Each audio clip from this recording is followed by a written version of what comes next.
Best health packages up to 80% discount. Tirumala Diagnostics.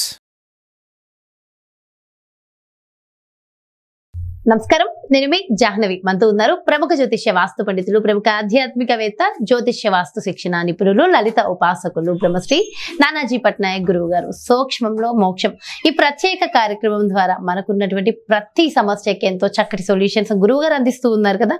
మరి ఈ రోజు కూడా ఒక చక్కటి ప్రశ్నని గురువు గారి మాటలు అడిగి తెలుసుకుందాం. నమస్కారం గురువు గారు. శ్రీమాత్రే నమః. గురుగారు, ఇప్పుడు మళ్ళీ ఏకాదశి వస్తుంది. సో ప్రతి ఏకాదశి చాలా ప్రత్యేకమైనది. సో మరి ఈ ఏకాదశి స్పెషాలిటీ ఏంటి? ఇది సఫల ఏకాదశి అంటారమ్మా.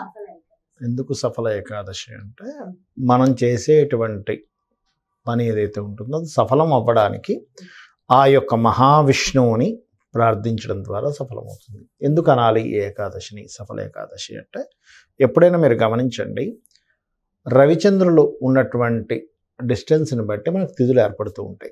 రవి నుంచి చంద్రుడు ఎంత దూరంలో ఉన్నాడు దీన్ని బట్టి. ఎప్పుడు కూడా ఏకాదశికి మీకు 5వ స్థానంలో కానీ 11వ స్థానంలో కానీ రవిచంద్రుడు సంబంధం ఉంటుంది. రవి నుంచి చంద్రుడు, చంద్రుడి నుంచి రవి. అందుకే మనకి ఏకాదశి నాడు ఉపవాసం ఉండాలి అంటారు. చాలామంది గురువులు ఉపవాసం అంటే కేవలం తినకుండా ఉండడం కాదు, దేవుడికి దగ్గరగా ఉండడం అని చెప్తుంటారు. అది తప్పేం కాదు. కానీ ఉపవాసము అంటే 8 యామములు, అంటే ఒక యామం ఈజ్ ఈక్వల్ టు 3 hours. 8 3 24, 8 3 24, అంటే 24 hours ఎవరైతే ఫుడ్ తీసుకోకుండా ఉంటారు దాన్ని కూడా ఉపవాసం అని అనాలి. అది శాస్త్రంలో ఉన్నటువంటి విషయం నేను చెప్తుంది.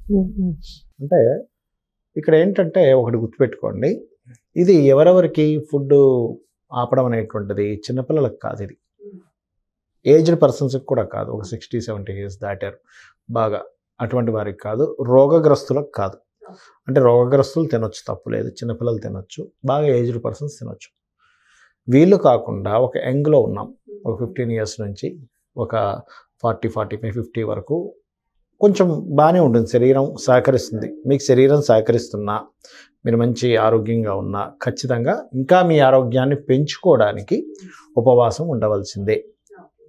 ఉంటూ మీరు చేసే ప్రతి పని కూడా ఆ మహావిష్ణువుకి సమర్పిస్తూ ఉన్నట్లయితే ఈ సఫల ఏకాదశికి ఉన్నటువంటి ప్రత్యేకత ఏమిటి అంటే, చూడండి, చాలామంది మాకు ఎంతో ప్రయత్నం చేస్తున్నాము కానీ వివాహము అవ్వటం లేదు అని కొంతమంది అంటూ ఉంటారు.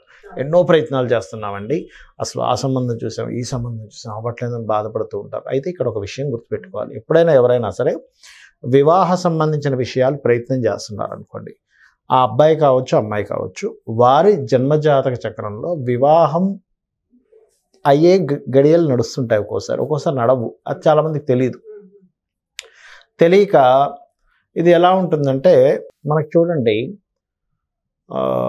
సూర్యోదయం ఉదయం 6:30కి 6:40కి ఇప్పుడు అవుతుంది ఆల్మోస్ట్. నేను అర్ధరాత్రి 1 గంటకు 2 గంటలకు నిద్ర లేచి తూర్పు వైపు ఉన్నటువంటి ద్వారాన్ని తెరిచి అయ్యో సూర్యోదయం రాలేదని బాధపడ్డాలని ఏమైనా అర్థం ఉందా? అజ్ఞానం అంటారు దాన్ని. 1 గంటకు ఒకసారి, 2కి, 3కి, 4కి, 5కి 5-6 ప్రయత్నాలు చేశాను, సూర్యుడు రాలేదు. అయ్యో ఏంటి నా కర్మ బాగాలేదేమో అనుకుంటే, నా టైం బాగాలేదు అందుకే నాకు సూర్యుడు కనబడలేదు అనుకుంటే ఏమైనా అర్థం ఉందా? దేవుడు లేడు అందుకే నాకు సూర్యుడు కనబడలేదు అనుకుంటే, దేవుడు ఉంటే కనబడాలి కదండి. 1 గంటకు తెరిచినప్పుడు నేను మహాభక్తుడిని అనుకుంటే, నేను పూజ చేసేసాను సార్, నేను అంతా పూజ చేశాను, పెద్ద పూజ హోమం చేశాను, నేను 1 గంటకు తలుపు తెరిచా అర్ధరాత్రి, నాకు సూర్యుడు కనబడాలని అని అనుకుంటే అది అర్థం లేని విషయం కదా. అలాగే చాలామంది చేసే మిస్టేక్స్ ఏంటంటే, ఒక పూజ చేస్తారు, ఆ పూజ దానికి సంబంధించిందో లేదో కూడా తెలియదు. వివాహం అవ్వాలి అంటే సీతారాముల కళ్యాణ సర్గపారాయణం చేయాలి. సో ఇక్కడ ఏంటంటే, మనము పాయింట్ నెంబర్ 1, అసలు మనకి ఏ సమయం నడుస్తుంది అంటే 3 నుంచి 5 సార్లు వస్తుందమ్మా ప్రతి వ్యక్తికి వివాహ సమయం. 3 సార్లు నుంచి 5 సార్లు ఉంటుంది. కొంతమందికి వివాహ బలం ఎక్కువగా ఉండదు, కేవలం 1-2 టైమ్సే వస్తుంది, చాలా రేర్గా ఉంటుంది ఆ కేసెస్. మరికొంతమందికి వివాహం చేసుకోకూడని సమయాలు, వివాహం ఆగుతున్న సమయాలు ఉంటాయి, ఆ సమయంలో ప్రయత్నం చేస్తూ ఉంటారు, అప్పుడు అవ్వదు. అలాంటి సమయాల్లో ఈ సఫల ఏకాదశి ఎప్పుడైతే వస్తుందో, పర్టికులర్గా ఈ సఫల ఏకాదశికి ఉన్నటువంటి ప్రాముఖ్యత ఏమిటి అంటే, వివాహ సంబంధించిన దోషం మీ జన్మజాతకంలో ఏదైతే ఉందో ఆ దోషాన్ని తొలగించేటువంటి శక్తి ఉన్నటువంటిది సఫల ఏకాదశి.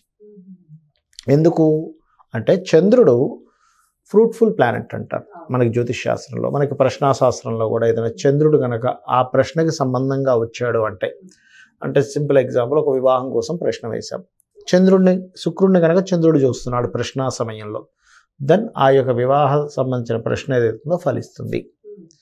బుధుడిని చూస్తున్నాడు, వాళ్ళకి బిజినెస్ రిలేటెడ్ ఆర్ సంథింగ్ ఏదైనా ఒక అగ్రిమెంట్ రిలేటెడ్ ఏదైనా ఫలిస్తుంది, విద్యా సంబంధించింది ఫలిస్తుంది. అలా ఒక్కొక్క దానికి ఒక్కొక్కటి చెప్పారు శాస్త్రంలో.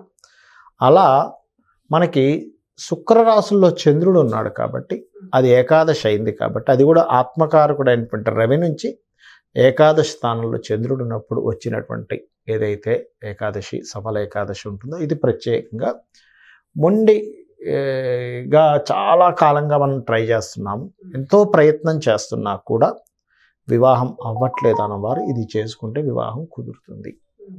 అయితే దీనికి ఎట్లాగా మనం బోల్డ్ అన్ని కండిషన్స్ మైండ్లో పెట్టేసుకుని, బోల్డ్ అన్ని ఏమంటారు కామ్యాలు పెట్టేసుకొని వివాహం కోసం వెతుకుతుంటే కుదరదు అంటాను నేను. ఎలా అంటే ఆ అబ్బాయి బాగా చదివేసుకోవాలి, బాగా డబ్బులు ఉండాలి, బాగా సంపాదించేసేయాలి, ఎంత సంపాదిస్తున్నా నా పక్కనే ఉండాలి. సంపాదించేవాడు పక్కన ఎందుకు కూర్చుంటాడు, బోల్డ్ అంత బిజీగా ఉంటాడు కదా. తల్లిదండ్రులు హీరోయిన్ ఫాదర్ మదర్లా కనబడాలి, పెళ్ళి అయిపోగానే వాళ్ళు మాయమైపోవాలి, మా పక్కన ఉండకూడదు. ఇవాళ రేపు కొంతమంది అందరికీ ఉన్నాయని అనట్లేదు. ఇలా పెళ్ళి అయిపోగానే మేము వేరుగా ఉండేటట్టయితే పెళ్లి చేసుకుంటాం అనే కేసెస్ నేను చూశానమ్మా. మొన్న దీనికి విరుద్ధంగా కూడా ఒక కేసు చూసా. అదేంటంటే ఆ అమ్మాయి వాళ్ళు పర్టికులర్ ఒకటే మాట చెప్పారు అబ్బాయి వాళ్ళకి, మీరందరూ కలిసి ఉంటామంటేనే మా అమ్మాయిని మీకు ఇస్తాము అని ఒక కేసు చూసాం మా చుట్టాల్లో. అసలు చూసి నిజంగా ఆనందం వేసింది. అరే ఏమిటి ఇట్లాంటి తల్లిదండ్రులు, నిజంగా గ్రేట్ కదా తల్లిదండ్రులు. వాళ్ళందరూ కావాలనుకుంటున్నారు ఈ రోజుల్లో, అలా ఉండడం మరి అది చాలా రేర్ అసలు.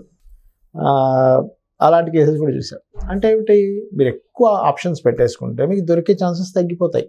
చాలామందికి ఇవాళ రేపు వాళ్ళ జన్మజాతకంలో బలం లేకపోవడము, లేకపోతే వాళ్ళకి గోచారం రాకపోవడమో కంటే కూడా వీళ్ళు పెట్టుకున్న ఆప్షన్స్ ఎక్కువైపోయాయి. ఇదే చదవాలి, నేను డాక్టర్నే చేసుకుంటా అంటారు కొంతమంది, నేను ఇంజనీర్నే చేసుకుంటా అంటారు, సాఫ్ట్వేర్నే. తగ్గిపోయింది కదమ్మా మీకు ఆప్షన్స్. సరే ఇది పక్కకు పెడితే అబ్బాయి గారు అమ్మాయి గారు ఎత్తుగా ఉండాలి, తెల్లగా ఉండాలి, హీరోయిన్ అందరూ హీరోయిన్ లాగా ఎలా ఉంటారు. మీ జన్మజాతకంలో 7th లార్డ్ గనక బ్యూటీనిచ్చే ప్లాంట్స్తో కలిస్తే అందమైన వాళ్ళు వస్తారు ఆటోమేటిక్గా. వాళ్ళు బాహ్యంగా అందంగా లేకపోయినా అంతర్గతంగా బోల్డ్ అంత సౌందర్యం ఉంటుంది వాళ్ళకి.